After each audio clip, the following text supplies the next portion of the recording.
넷째 날입니다. 잘들 지내셨으리라 생각하고 반갑습니다. 오늘 강의는 우주와 공간에 대하여 잠시 살펴보고 태극과 음양오행에 대한 강좌를 시작하겠습니다. 우주, 우리가 쉽게 자주 하는 말이며 표현인데 간단하게 구체화시키기 어렵고 추상적이어서 정확하게 표현하기 쉽지는 않습니다.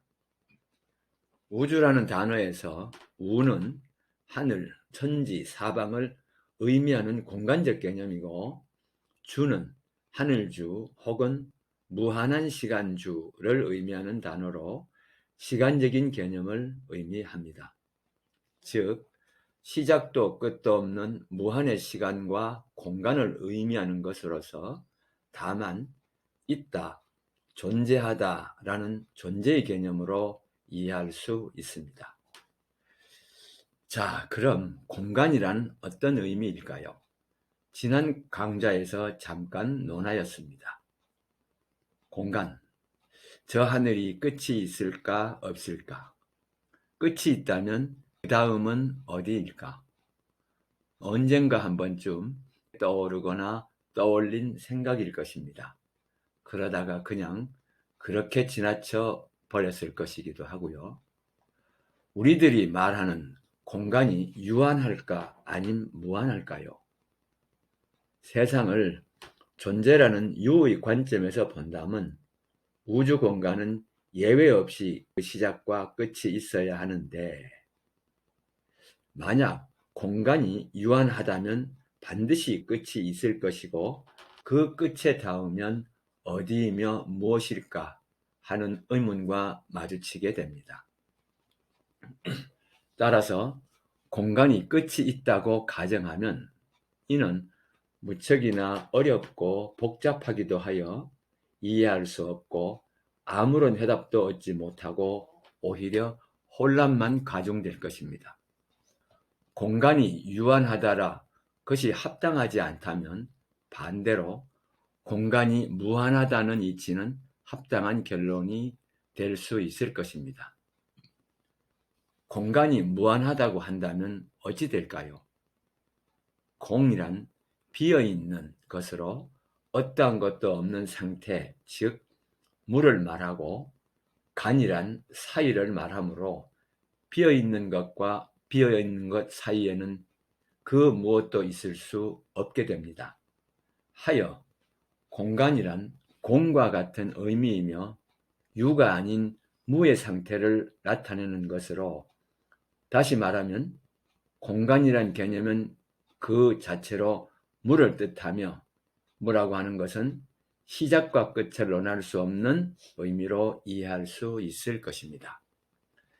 지금까지의 강의를 통하여 역의 이치와 유와 무, 즉 존재에 대하여 함께 공간론에 대해서 이야기 나누었습니다.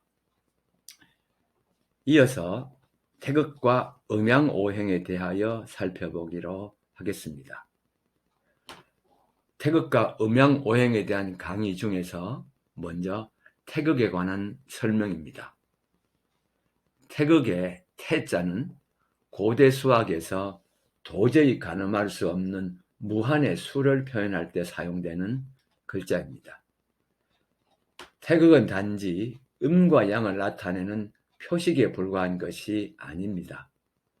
태극의 그 상징은 한계도 없고 끝도 없으며 쓸쓸하고 헤아릴 수 없을 정도로 깊고 고요한 상태를 의미하는 것입니다. 이러한 태극의 상태는 우주가 전개되는 과정에서 어떤 상도 형도 아닌 우주 변화의 원리로서 음과 양으로 구분될 수 있는 두 기운이 서로 대립되고 상반되는 작용이 구체적이고 실질적으로 일어나는 단계를 과정을 나타내는 것입니다. 즉, 절대성의 반대 개념으로 상대성을 의미하는 것이며 시간의 개념이 아니라 변화의 과정, 단계로 이해할 수 있습니다.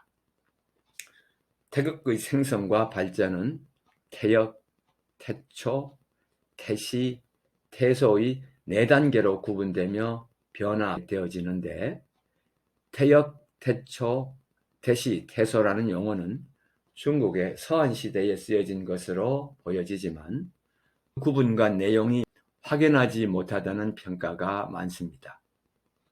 하여튼 태역, 태초, 태시, 태소라는 이 4단계를 설명하기 전에 태극을 이해하기 위하여는 태극 이전의 상태에 대한 이해가 우선되어야 할 것입니다. 태극 이전의 상태, 어떠한 과정이 있어 태극에 이르게 되어졌는지에 관한 설명이 우선되지 않으면 태극에 대한 올바른 이해가 어렵게 됩니다.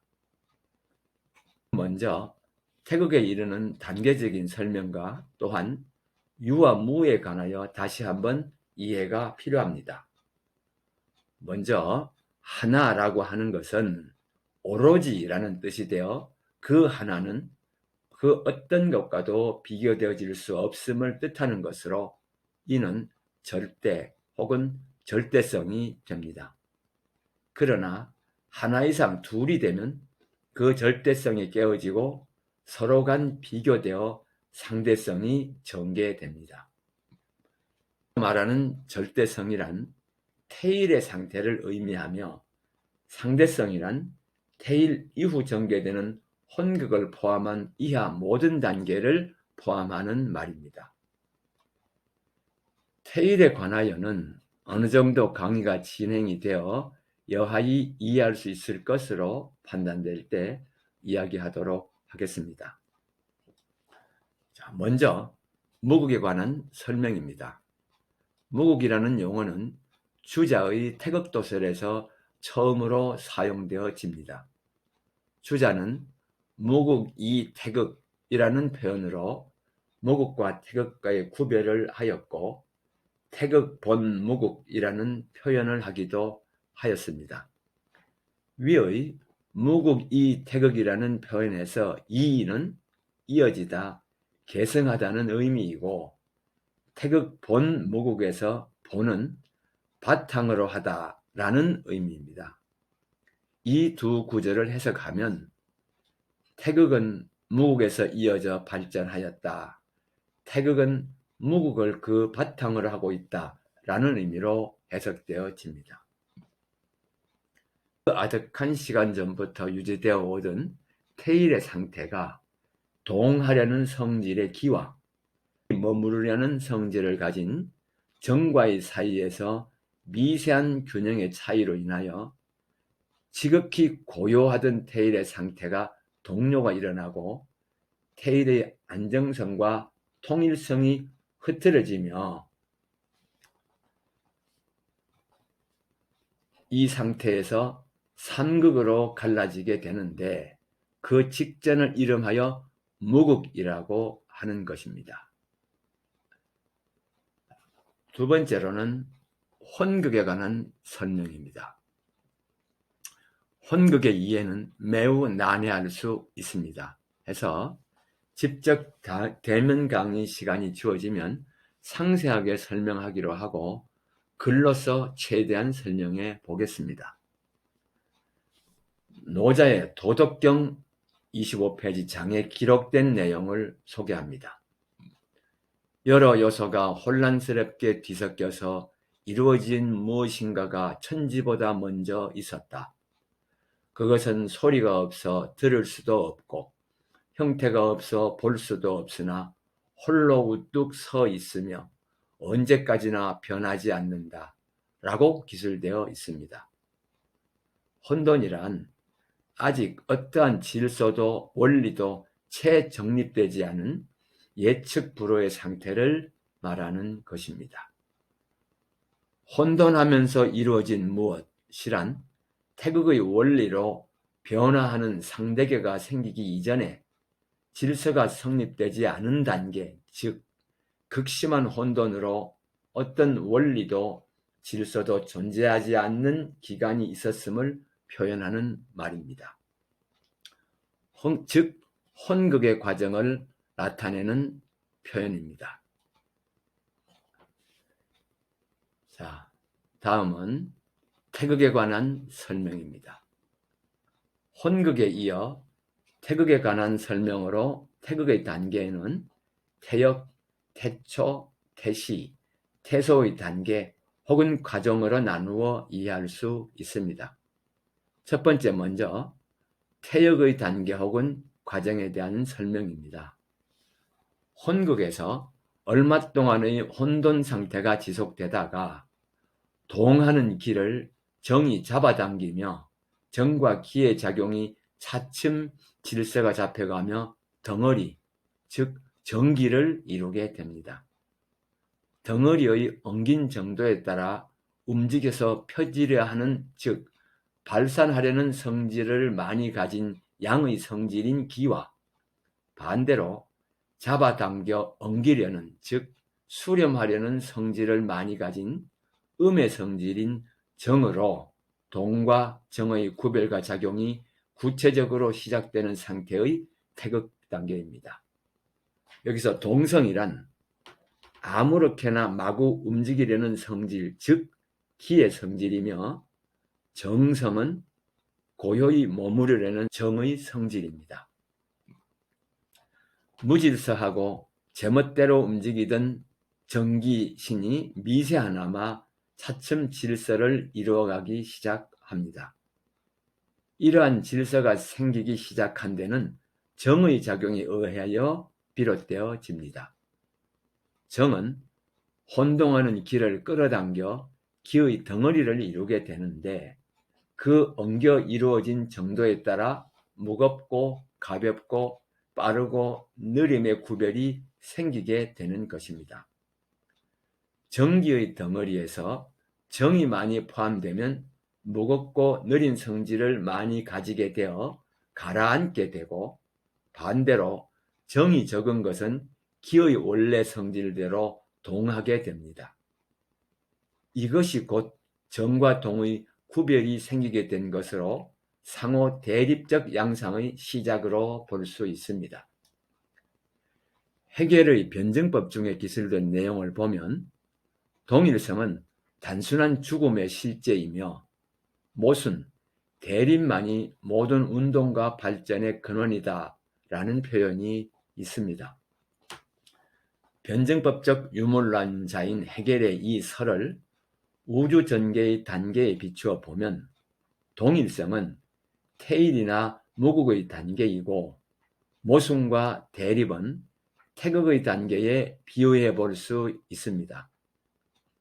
동일성은 변화를 창출할 수 없지만 대립성은 어떠한 변화도 이룰 수 있는 것으로 정과 기의 엉긴 정도에 따라 정과 동의 대립성은 앞으로 무궁무진한 창조를 예고하는 것이기도 합니다. 이렇게 혼극의 불규칙과 무질서를 극복하고 모순과 대립의 성질이 시생, 즉 새롭게 생겨나는 단계, 즉 태극 지시를 이름하여 태역이라 한 것입니다.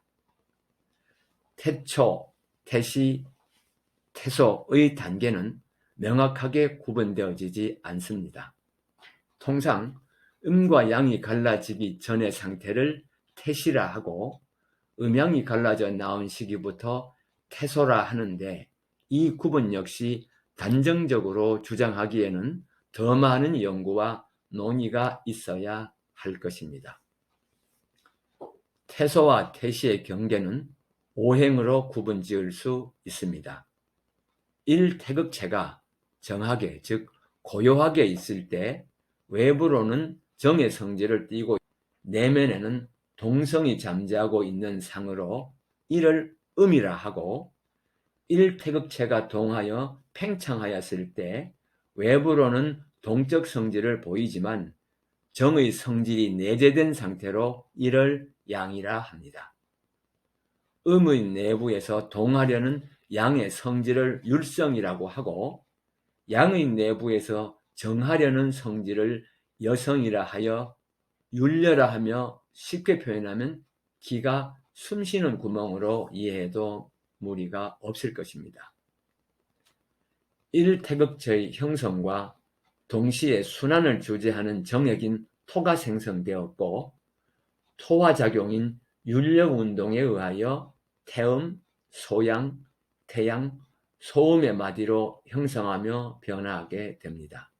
이때 태음, 소양, 태양, 소음이 제각기 토와 연계하여 시작된 변화로 새로운 변화의 주체인 태음, 소양, 태음, 소음, 즉 수, 목, 화, 금이라 하고 토와 한데 묶어서 오행이라고 하는 것입니다. 오행작용의 시발로 인하여 우주 변화의 원리가 정립되어지는 것입니다. 오늘날의 우주 질서는 태소 과정의 연장선에 있으며 태소의 오행 질서는 현재와 미래를 포함하는 매우 광범위한 경계를 상징합니다. 앞서서 예시한 태일에 대하여 이해를 돕도록 상세하게 설명하겠습니다. 유의 근원은 절대 무가 아닌 무형으로 존재하며 작용하는 상대적 무임을 앞장에 유와 무의 관계에서 밝혀두었습니다. 다시 말하면 무형계, 무형의 세계도 엄연히 존재하는 것이며 여기에서 유형계가 창출되었다는 것입니다. 그렇다면 모든 유의 근원이 되는 무형은 어디에서 비롯되는 것일까요? 모든 유를 잇도록 한, 즉 무형으로 존재하기엔 최초의 원인은 무엇일까요? 최초의 원인으로 성립되기 위하여는 세 가지 요건을 갖추어야 하는데 이 요건은 바로 자존성, 영원성, 불변성입니다.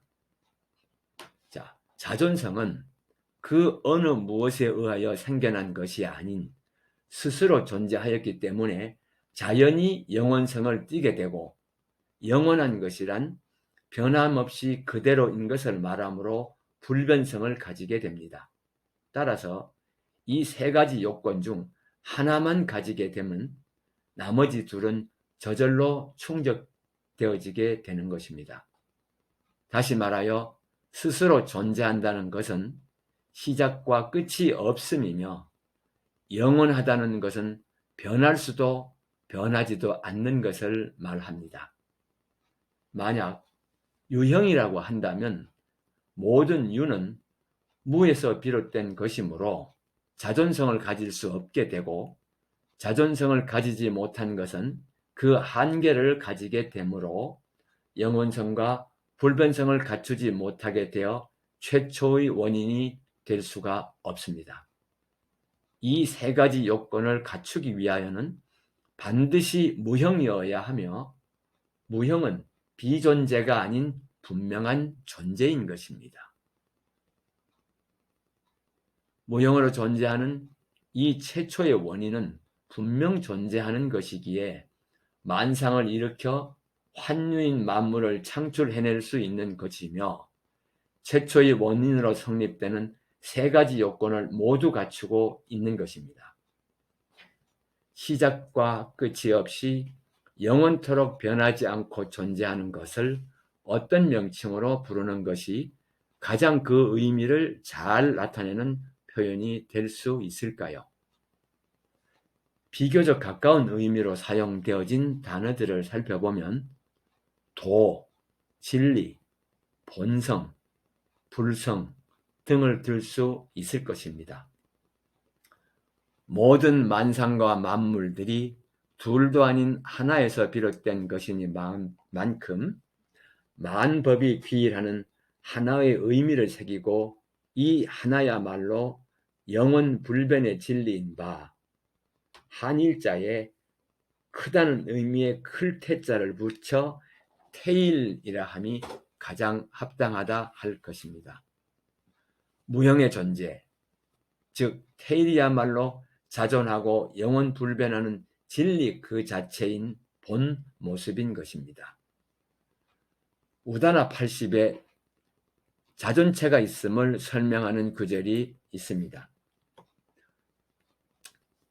우다나는 12부경의 하나이며 8품 80개의 경우로 우다나 또는 자설경이라고 하기도 하고 질문하는 사람이 없는 상태에서 붓다가 혼자 이야기를 하는 구성으로 이루어져 있는 경전입니다.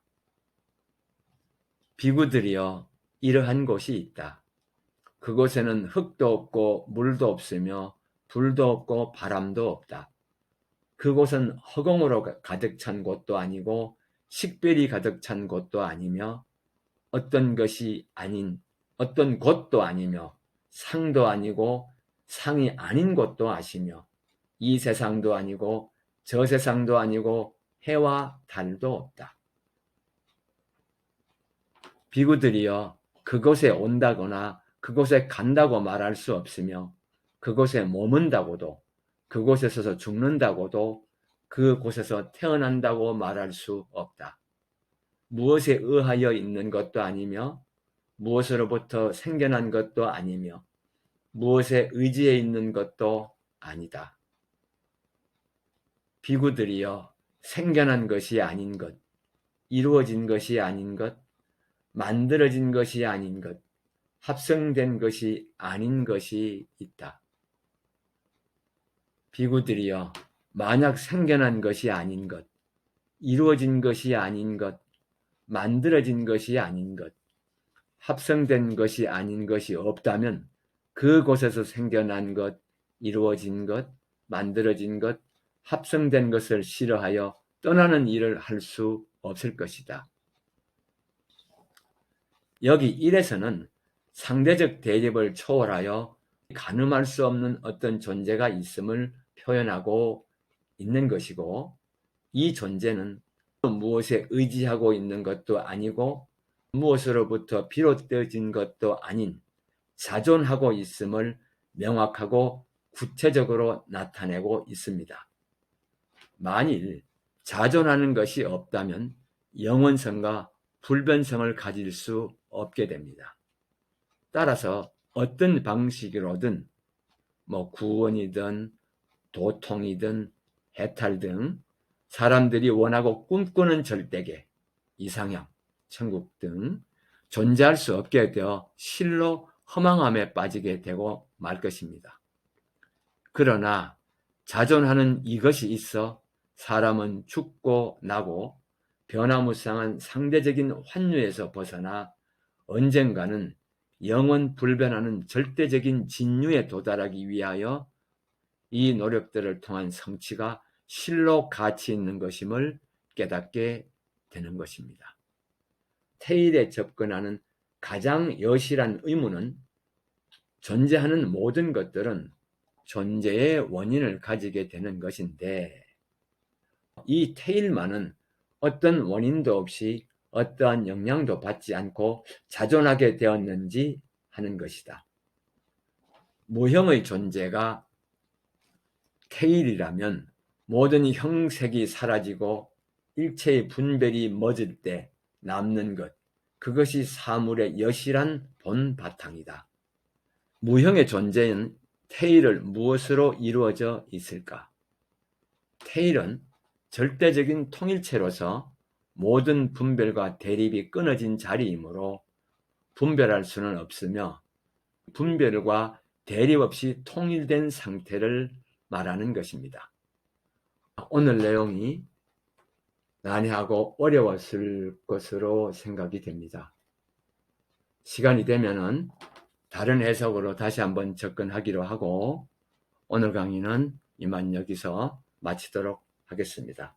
고맙습니다. 도연 송기영입니다.